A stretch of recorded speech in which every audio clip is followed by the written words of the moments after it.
අපි ගොඩක් දෙනෙක්ට අපේ ඇඟේ හැඩය බර ගැන ප්‍රශ්න තියෙනවා. සමහරු මහත වැඩි කියලා දුක් වෙද්දී තවත් සමහරු කෙට්ටු වැඩි කියලා දුක් වෙනවා. අපි අතරින් කීයෙන් කී දෙනාද අපිට තියෙන ශරීරය ගැන සතුටු වෙන්නේ? ඒ කොහොම වුණත් ඕනෑවට වඩා මහත් වෙන එකයි කෙට්ටු වෙන එකයි නම් ඇත්තටම ලොකු ප්‍රශ්නයක්. මොකද ඒක ඔයාගේ පෙනුමට වගේම ශරීර සෞඛ්‍යයටත් බලපානවා. ඉතින් කෙට්ටු කෙනෙක් වුණත් මහත කෙනෙක් වුණත් අද අපි කතා කරන දේ නම් මේ දෙපාර්ශවයටම වැදගත් වෙනවා. වැඩිදුර කතා කරන්න කලින් ඔයත් අපේ channel එකට අලුත් නම් අපිව subscribe කරලා ඉන්නත් අමතක කරන්න එපා. ඉතින් මහතයි කියලා හිතන ඔයයි කෙට්ටුයි කියලා හිතන ඔයයි දෙන්නම දැනගන්න ඕනේ මේ බර වැඩි වෙන්න හෝ අඩු වෙන්න ප්‍රධානම හේතුව වෙන්නේ අපි ගන්න ආහාර කියන දේ. ඉතින් මේ වීඩියෝ එකෙන් ඔයාලව අද දැනුවත් කරන්නේ ඉක්මනටම බර වැඩි වෙන්න හේතු වෙන ආහාර. මේව මොනවද කියලා දැනගෙන ඔයා බර වැඩි කරගන්න කැමති නම් මේ වගේ ආහාර එකතු කරගන්න පුළුවන්. ඉතින් ඔයාට බර අඩු කරගන්න ඕනි නම් මේ ආහාර ගන්න එක පුළුවන් තරම් අඩු කරන්න වෙනවා. ආමන්ඩ්, කජු, රට කජු, රට ඉඳි, කඩල, සෝය බෝංචි කියන ಜಾතිවල ඉහළ පෝෂක කොටස් මෙන්ම සීනිත් බහුලව තියෙනවා.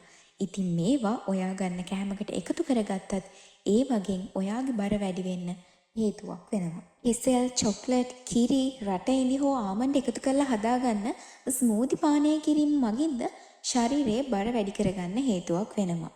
කිරි කියන්නේ බර වැඩි වෙන්න වගේම මාංශපේශි වර්ධනය කරගන්නත් උපකාරී වන ආහාරයක්. ප්‍රෝටීන්, කාබෝහයිඩ්‍රේට් මෙන්ම විටමින් හා ಖನಿಜ ලවණ වලිනුත් සමන්විත වන නිසා බර වැඩිවීමට ඉක්මනින් හේතුවක් වෙනවා. අපේ ප්‍රධාන ආහාරය වන බත් වලත් කැලරි ඉහළ මට්ටමක තියෙනවා. සුළු බත් ප්‍රමාණයකින් උනත් විශාල කැලරි ප්‍රමාණයක් ශරීරයට එකතු වෙනවා.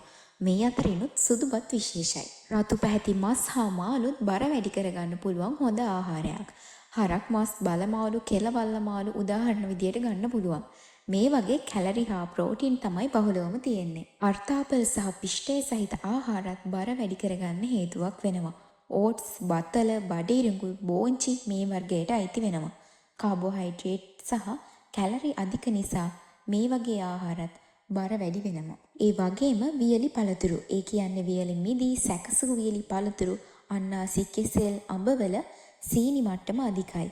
ගොඩක් දෙනෙක් හිතනවා පළතුරු වේලුවට පස්සේ පෝෂ්‍ය පදාර්ථ බොහොමයක් නැති වෙලා යනවා කියලා. හැබැයි මේ වගේ ඉහළ තන්තු මට්ටමක් මෙන්ම විටමින් සහ ಖನಿಜ ලවණක් තියෙනවා. අලිගැට peer කියන්නේ මේද වලින් ඉහළ පළතුරක්.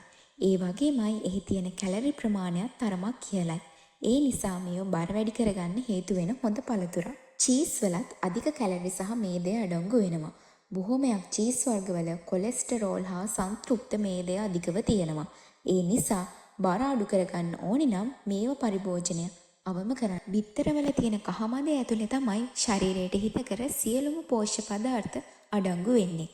ඒ නිසා ඒවා ආහාරයට ගන්න කෙනුත් ඔයාගේ බර වැඩි වෙන්න හේතුවක් වෙනවා. සම්පූර්ණ මේදේ සහිත යෝගට් කියන්නේ ප්‍රෝටීන්, කාබෝහයිඩ්‍රේට් හා මේදය බහුලව තියෙන ආහාරයක්. ඉතින් මෙන්න මේ ආහාර තමයි ඔයාගේ බර වැඩි වෙන්න ලොකු හේතුවක් වෙන්නේ. ඉතින් ඔයාට තවත් මහත් වෙන්න ඕනි නම් මෙන්න මේ වගේ ආහාර තමයි ගන්න ඕනි. ඔයාට මහත් අඩු කරගන්න ඕනි නම් මේ වගේ ආහාර ගන්න එක අඩු කරන්න. ඉතින් මේ වගේ දේවල් දිගටම දැනගන්න අපිව subscribe කරලා එකතු වෙන්න.